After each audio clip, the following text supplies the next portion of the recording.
Hi, everyone. Josh here. Yes, there's so much going on in the news, but I have had a little bit of a vacation. I'm just back and need to catch up on everything. While I was away, my awesome engineer, Don, went through some of his favorite stuff from the archive. Don's been telling me he wants to do this anyway. He's like, I want to put together best ofs. I want to choose some episodes to re air. So, what you're about to hear is a Don special. It'll be a surprise to me and you. Let's hear what he put together.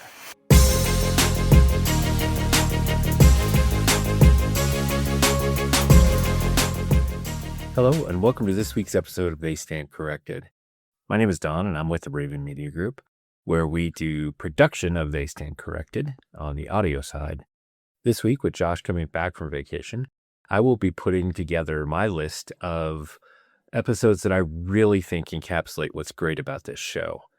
With this show having 112 episodes, it was hard to narrow my choices down, so I decided to narrow it down to just 12 episodes. But 12 episodes for a clip show is a lot. So what I did was cultivate that down to 6 episodes in this first batch.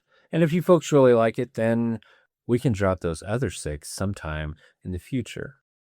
For my first choice of my favorite episodes, actually goes back to the very beginning.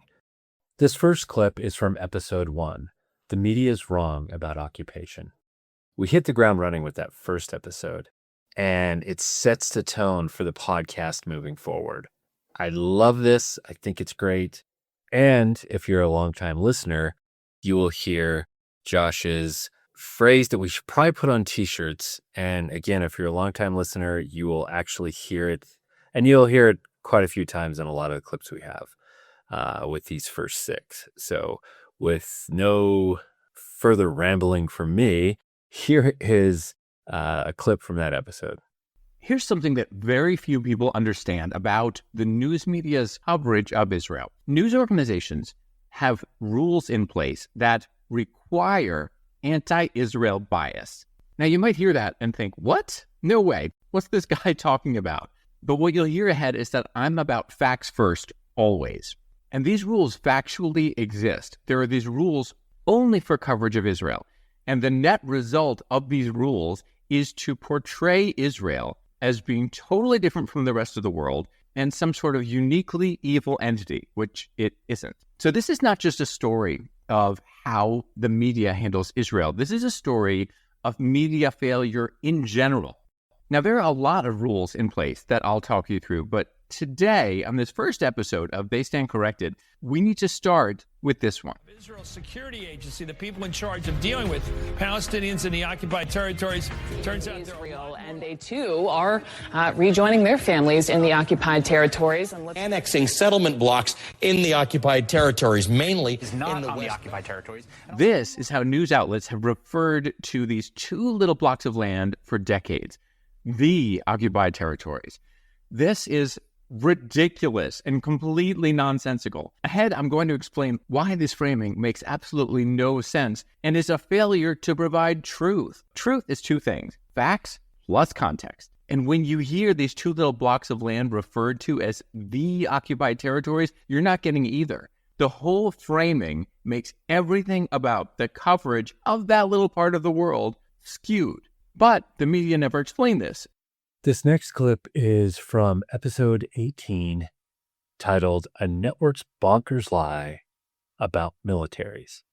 I love episodes like this because Josh uses a lot of clips and gives a lot of information to back up his reasoning on why the narrative that the media is trying to give you is full of lies and it needs to be fact-checked. And this episode really drives that home with the things that he's talking about. So please enjoy this next clip, and I'll see you on the other side. This so-called fact check was focused on, as she said, Israeli Prime Minister Benjamin Netanyahu having spoken to Congress. He had given a figure for the amount of aid entering Gaza, 40,000 aid trucks. They didn't actually fact check it. What they did do is quote certain relief agencies saying in general that they felt Israel was not doing enough. And that was just CNN cherry picking what to focus on, because they ignored something that the U.S. State Department said recently. The Wall Street Journal did report on what the U.S. State Department said in its recent report. We don't currently assess that the Israeli government is prohibiting or otherwise restricting the transport or delivery of U.S. humanitarian assistance, it says. The CNN fact check also did something that I've talked about a bunch on this show. It said that Gaza's Ministry of Health has said 70% of casualties have been women and children.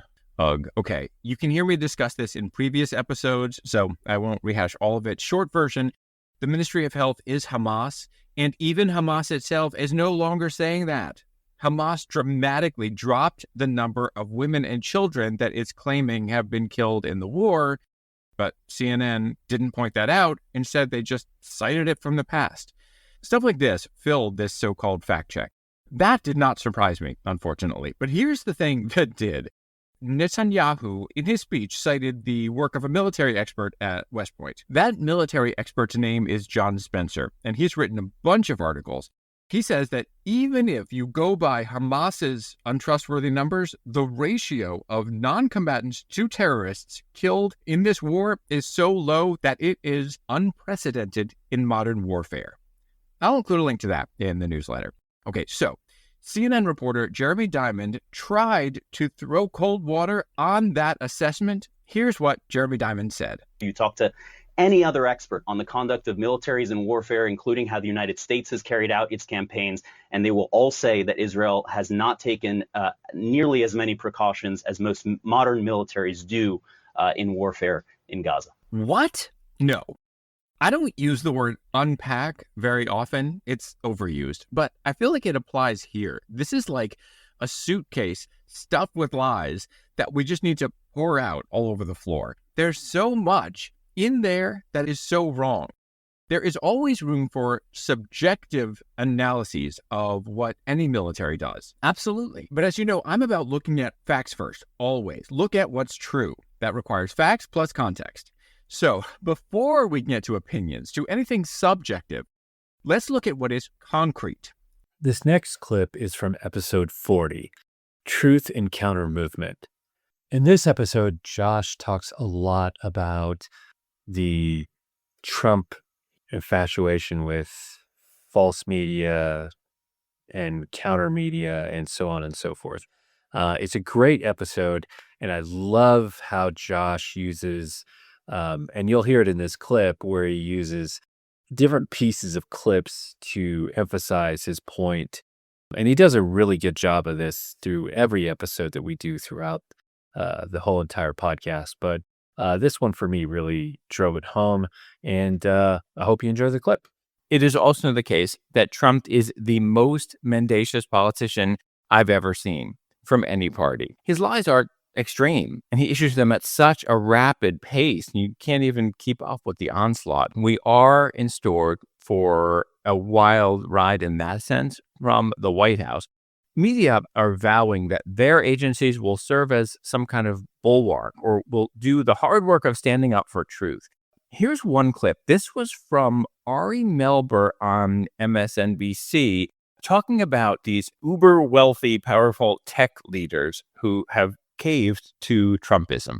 It's precisely the power of truth, of facts, of reporting, especially when powerful forces are not held accountable by other dynamics, that makes this such a big story. It's why Jeff Bezos bought the Post. It's why Trump wants to control these forces, the press, and the people who might be subjected to learn some facts about him or his government, past, present, or future. It's why your knowledge of these facts matters. I agree that people should not give in to those forces, and the news media should fight for truth. But I've also covered lies that have aired on MSNBC, especially by one of their hosts, Joy Reid. So everything that Ari said there should be turned inward inside MSNBC as well, but it fails to stand for truth and holding powerful forces accountable. Here's a clip from Christiane Amanpour on CNN. One freedom often taken for granted is under threat, and that is freedom of the press. Activist groups warn that Donald Trump's second term further endangers this essential right. Globally, the stakes are even higher. In conflict zones, telling the truth often costs journalists their lives. She's right that Trump does endanger freedom of the press. He uses any tool he can get his hands on to crack down on media and threaten media. His lies are very problematic. He inspired violence with his lies about the 2020 election. He does use the dictator's handbook to get people to turn against the news. I call out actual fake news. He calls real news fake news and fake news real news. That sentence sounded Dr. Seuss-ish, but you know what I mean. Anyway, Christiane is talking about the importance of telling truth in conflict zones. Well, sure, that's important. But she has been calling Al Jazeera, Qatari state-run propaganda, a source of truth about what goes on in conflict zones, including in Gaza. And it's very much not. She used her platforms to accuse Israel of intentionally killing an Al Jazeera journalist, even though there's no evidence for it. This journalist was in a dangerous area amid crossfire. Christiane has talked about that one killing over and over while never mentioning by name the many, many, many journalists killed in war zones all over the world, including ones who were definitely targeted. That's not what you do when you care about truth, which requires facts plus context. Extra, extra, we do about it. News used to spread like this. Extra, extra, we do about it. But in this era, it comes at us from all directions all day long. Some breaking news. Officials are investigating. Breaking news. More updates coming soon. And so many people are weighing in with opinions and theories, spewing uninformed nonsense all around us. It's like we're caught in this cacophony of noise. Big media is a big part of the problem. They're getting more desperate to be heard in all that noise and setting aside journalism to say, hey, pay attention to us over here. Humans are not designed to be overwhelmed with information like this. It's mentally unhealthy. This show aims to end that. I think of it like coming along with a triangle and saying, let's all take a deep breath and focus on truth. For this block of time, all that noise is gone. Together, we focus on facts plus context, so we can make decisions in the world based on what's really going on, not what liars want us to believe. That is the blueprint for every episode I produce. If you value that formula and believe it should reach more people, please consider supporting the show at whatever level works for you. Find out how at the link in the show notes or at my website, joshlebs.com. Your support makes all this work possible.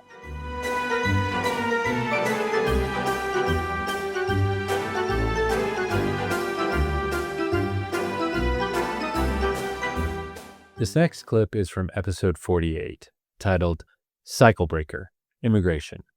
In this episode, Josh really digs down into how the media doesn't always come up with the facts that they need to in order to have a good fact-checking type of story. It's more of fitting the narrative that they really want you to hear and kind of skewing the facts to where it kind of looks like that, to where those facts are not even facts anymore. They're just made up numbers.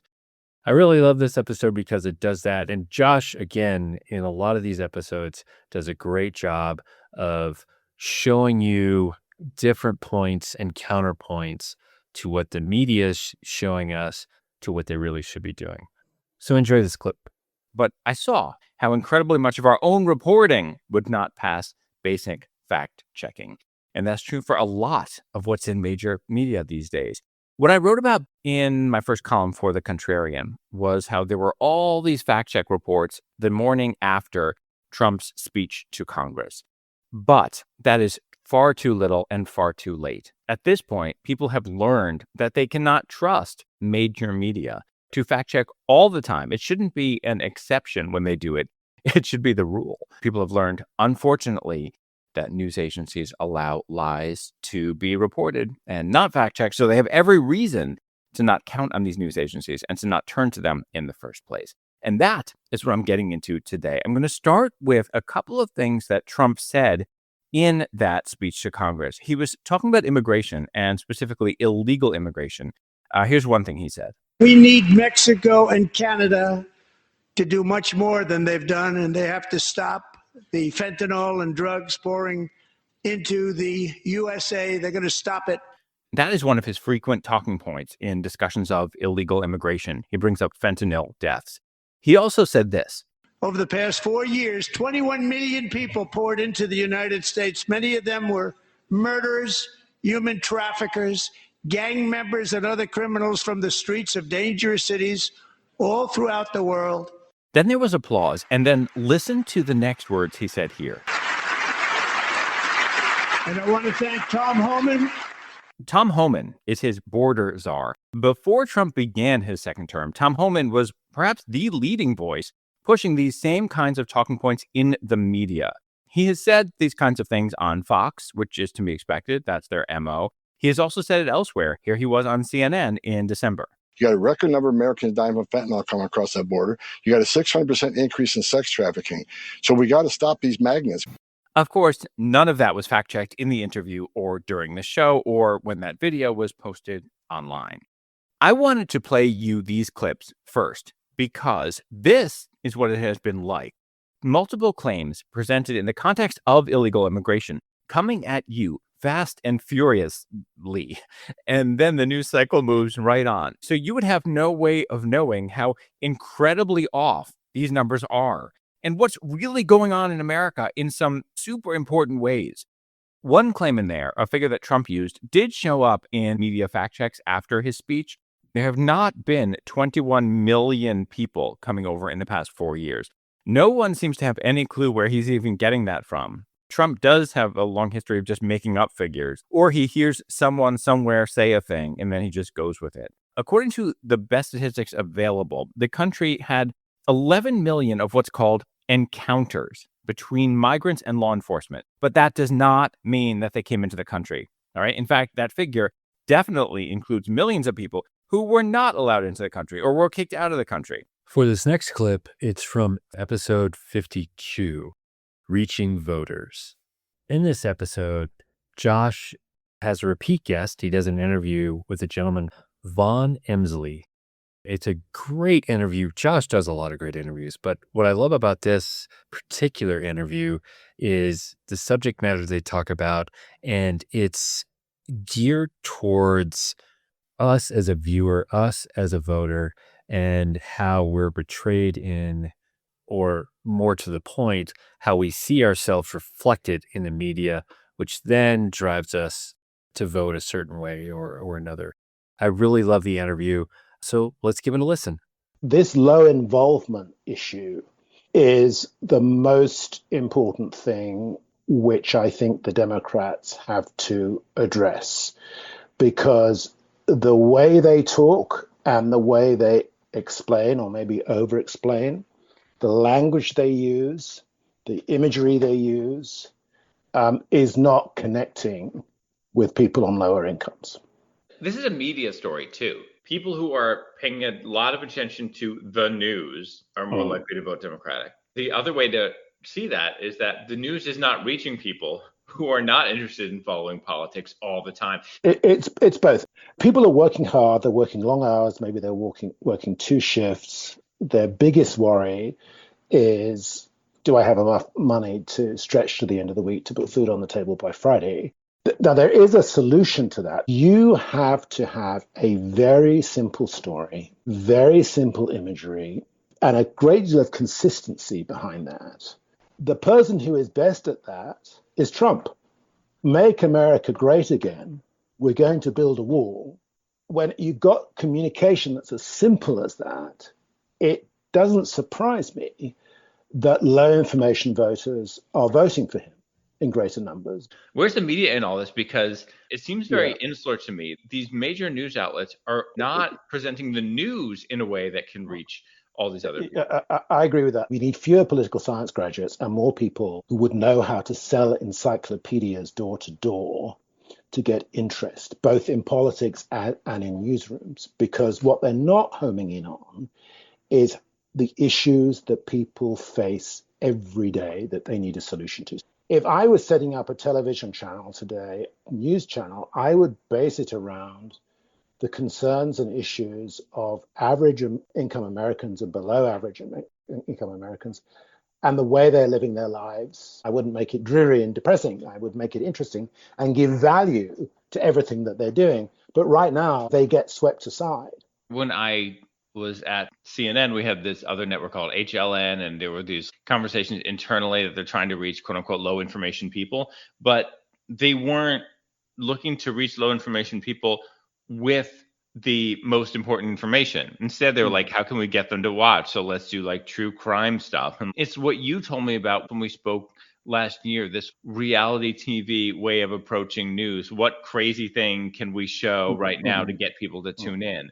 Instead of how can we become a valuable resource that people in these situations will want to tune into, whether it's in writing, audio, video. There's a huge gap in the market for something that talks to middle America about what their lives are and their issues are in an intelligent, health, informative way. What I reported last week was about how the media, right after the election, went into some of their favorite narratives, like, oh, she should have been harsher against Israel. The study shows the opposite. People saw her as too far to the left. There was also a piece I reported on that said that she should have been further to the left on big business. And this study shows that that's not the case. In these big establishment media organizations, all they knew how to do was say, she should have been further to the left like us. That seems very similar to the Trumpists in 2020. All these Trumpists could not believe that he really lost because they had these big rallies and they were like, we must be the majority.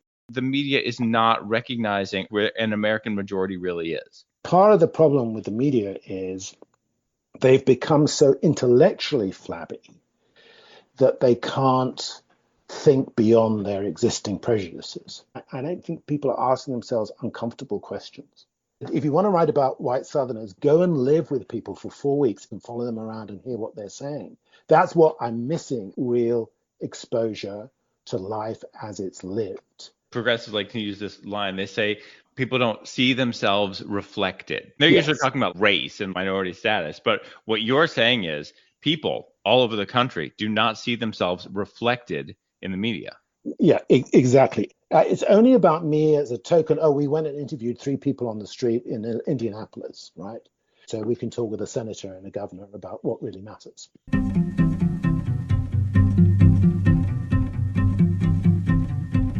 NPR recently received $113 million from 2 extremely wealthy donors.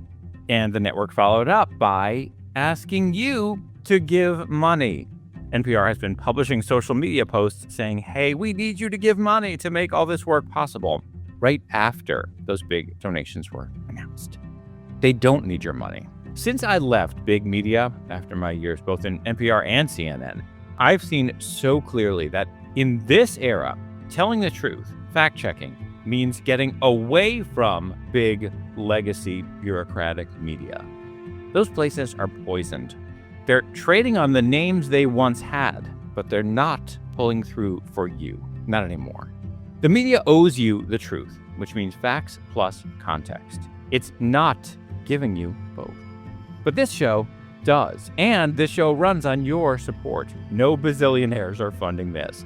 You can support this show in different ways. You can use the Buy Me a Coffee link. There's also a PayPal link, or become a paid subscriber to the newsletter. The additional content you get includes information on how to access virtually any major news outlet online for free, legally.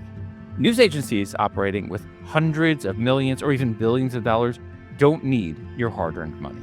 Show them that they stand corrected. Support this show and send a note to those other agencies saying why you're doing so. I have simple instructions in the newsletter. Or just visit my website, joshlevs.com.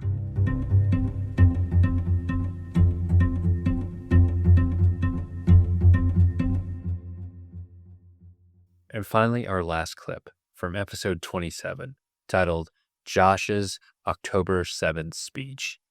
Now, this is a very powerful episode. I loved it a lot. We take clips from that speech that he gave at a address where he was a keynote speaker at a ceremony. And it was so great. This clip actually is from an edited version of his 25-minute speech that you can find on YouTube on Josh's channel. I would strongly encourage you to go listen to it. It's a great speech, and this is an edited version down. It is our longest clip at almost 11 minutes. The speech itself is around 25 minutes. It's a really good speech, and I'm not doing it near justice that it needs to have. So I encourage you again to go to his YouTube channel, go check it out. And again, this is the last clip, and I'll see you on the other side. This is what happens when your peoplehood has existed for thousands of years and you have to flee everywhere. You end up with a few of you everywhere. All of that is what we have to understand in order to understand October 7th. Because October 7th, I say this on my new podcast, They Stand Corrected. I say this all the time. To have truth, you need two things: facts plus context. We cannot understand October 7th without understanding all of that, which is context. We pay a price, always, for who we are. Why is that? What is it about us that makes this keep happening? When I tell people the story of who we are, I don't start with Torah or biblical stories. I say we are a tiny group of people from a little strip of land that successive empires wanted and took over and managed to kick out a lot of us, but not all of us, and kill a lot, but not all of us. And we're known by different names around the world. The Hebrews, to this day, that's the word for us in Italian, Hebrei. We're known as the Israelites. President Lincoln used to talk about how, as part of his belief in emancipation, he wanted to help the Israelites return to Israel and have self-determination and not have to live under an empire. We're known as the people of, also based on geography, the people of Zion, hence Zionists, the people of Judea, Jewish. And I tell people, we have an extremely unusual and beautiful and amazing and crucial belief, and that is that you do you. We do not believe in forcing people to be like us. We don't believe in threatening or scaring people into being like us. In fact, there's a pretty widespread opposition to even proselytizing. Someone wants to become Jewish, someone who does is just as Jewish as the rest of us. It's just another way to puncture the mythology out there. But we are required to discourage them 3 times if they want that. Why? Because it's hard, and they need to know it's hard. Why is it hard? Because that belief that we should not be forcing people to be like us, that belief makes us and keeps us a minority, a tiny minority. And by existing, we show the world that a minority can exist without doing what these other movements, these days often some of which are referred to as religions, what the other movements in history did, which was using those tactics to gain power in numbers. We don't have that belief, so we remain a minority, and humans scapegoat minorities. And there are different ways to get scapegoated. One is to blame us for something specific. You don't like the distribution of resources in your society? No, don't rise up against your corrupt leaders. Imagine instead that there's a secret cabal of Jews who are taking all your money. Or a world war, or a plague, or a virus, literally anything, blame the Jews. That's one form. But there's another form that's just as insidious and evil and dangerous, and that is teaching people from birth. Take all your negative feelings, all your frustrations, all your anger, everything you don't like, and layer it onto this mythical being, the evil Jew. And we saw on October 7th that there are people who have that belief. Now, my focus has long been on the media, and what I've seen for a long time is the media getting this so wrong. People didn't learn what happened in the 20th century. And some people know about the Holocaust, not enough. Our Holocaust education is pathetic and dangerously bad. But even fewer people know about other things we faced. Some people call it a second Holocaust, this widespread series of pogroms inspired by Nazis throughout the Middle East and North Africa, throughout these Arab and Muslim nations, that turned on Jewish people for the crime of being Jewish, and they had to flee. We've seen all this before, and they had to flee, and they lost everything. And where did they go? The only place that they could, Israel. I have never seen such a clarifying event in my entire life. October 7th was the closest thing to good versus evil that I've ever seen, and I've covered so much from all over the world, wars so much. We have to take a moment to understand who these people were.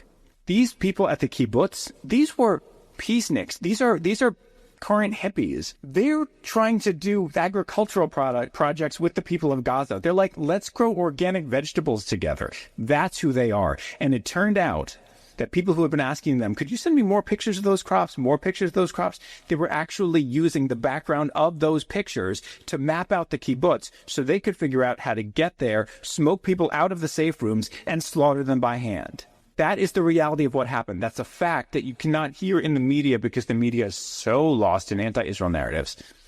The festival, it wasn't just a festival. It was a peace festival in which people of all religions and backgrounds were there dancing together and celebrating what it is to be in a democracy in which you can do that and dress how you want and listen to the music you want and enjoy together. And they chose Hamas, this proxy of Iran. Hamas is an acronym. This Islamist movement. Chose that site for mass rape and mass slaughter, from the most evil things you can do. The things that were done on October 7th are not depicted in horror movies. I watch a lot of TV mysteries where there's bad guys. No one does what happened that day. We don't allow ourselves to imagine it because sane, non-radicalized people wouldn't even want to think of what they did. And what did the world do? Well, it's confusing. Where do we stand on this? We'll stand with Israel for a couple hours, but then as soon as the haters go after us, we'll prevaricate, and then we'll hide, and then we'll regret that we ever did anything and go right back to big bad Israel. There's been a war since. In my work as a journalist, I have covered death tolls and tried to fact-check death tolls in wars all over the world. Wars with hundreds of thousands of civilian deaths in just the past 5 years, and some of them still raging right now. You don't hear about it. But what do you hear? Big bad Israel. Big bad Jew. It's literally the only place in which previous places that I worked at, NPR and CNN, source a terrorist group's figures as fact and just start treating it as though it's fact. The deaths of people who identify as Palestinian in Gaza who are not part of Hamas, that is tragic. And that's what happens in war. And it's happening in other wars right now that you never hear about because of this addiction to big bad us. So, what do we do given this reality? I've had people say to me, why not just give up? Why even try to pierce through all that noise with facts about history and truth? That's what I do these days. I launched my podcast entirely on my own because mainstream official media is so deeply biased by people who infiltrated it, who chose to, who support the creation of a new empire. Our resilience runs so much deeper than people realize. Despite everything that's happened to us as a people, I was never taught to take on a victim mentality or spend my life blaming people. The opposite. In Jewish culture, those of you who are Jewish probably know this. We are so like, you've been through hell, unimaginable hell, got it. Get up and work. Learn. You're left with nothing, get something, build. You have no food, find a seed, plant it, get water, get sunlight, get going. Work, learn, build. Work, learn, build. How do you think this little tiny stretch of land, Israel, became such a jewel of the Middle East with all these life-saving technologies, with no oil? They did this because this is what you do. You work, you learn, you build. This is across all the Jewish cultures that I know of. This is why I don't like the term culturally Jewish, really, because people are usually referring to like gefilte fish, which no, our culture is about this. Standing for the right to be a minority and survive and keep going. You keep going. Our resilience is our superpower, and our strength comes from our unity. And that unity is not just about Jewish people. That unity is about everyone who stands with us and everyone among us who stands up. We do take risks for being who we are, for continuing to exist. I get death threats. We all do, whatever. I speak out. I'm called all the worst things. I'll tell you right now, I would much rather live a shorter life as a part of, alongside, and with the people of Israel, the Jewish people, than live a much longer life as one of the hateful masses or one of the people who's just too afraid to say things that are true. And I know that that was the case for some of the people that day. Probably all of them. There's one young man who was born here in South Carolina. His name is Jonathan Rome. He was killed that day. He was at the festival, and his friends said his last few moments were spent helping someone else in need. He didn't think to run as fast as he could on his own. That would have saved him. He wanted to help someone. He was a hero. That's us. We stand for life. We stand for our right to continue to exist. And the unity that you show by standing with us and as a part of us, that's the most beautiful, ethical, good versus evil thing you can do on this. I'll end with this. There is this phrase that we say, Am Yisrael Chai. That's not just a phrase. It's not just a saying. It means Israel, people of Israel, as in Jewish people, live. It's not just a chant. It's something so much bigger than that. Israel Chai is the most beautiful thing it can be. It's a fact. We live on, knowing that we still have people who are being held captive right now, knowing that we have people who are being slaughtered, who have been slaughtered. We live for them. Energy doesn't die. It only changes forms. And all of the loss, their energy is with us. We keep going. This is our gift. It's our opportunity. It's this beautiful thing. We keep showing the world that you can exist as a minority and not be extinguished and not force people to be like you. You can live that way. And that means fighting back when you're attacked. And it means the rest of the time reaching out and shaking hands and trying to build. It's beautiful what we stand for. We just began a new year in Judaism. My wish for all of us, and for everyone, is that in the next year, more people who are not radicalized, but just don't know who we are, don't know our story, don't know the richness of what we stand for, get to discover the beauty of who we really are and get to discover why it is such a beautiful thing for the world that Israel. Hi. Thank you. Well, thank you all for allowing me to be on the show today. A big, huge thank you to Josh for allowing me to share the episodes that I really love. If you liked what we had today, if you want us to go ahead and drop that second 6 that I have as well, please let us know, comment, and tell us your favorite episodes. Go and comment, like, subscribe, do all the things you're supposed to be doing. And don't worry, Josh will be back next week and you will hear his lovely voice instead of my drone monologue that I give you this week. So with that, we'll see you next week.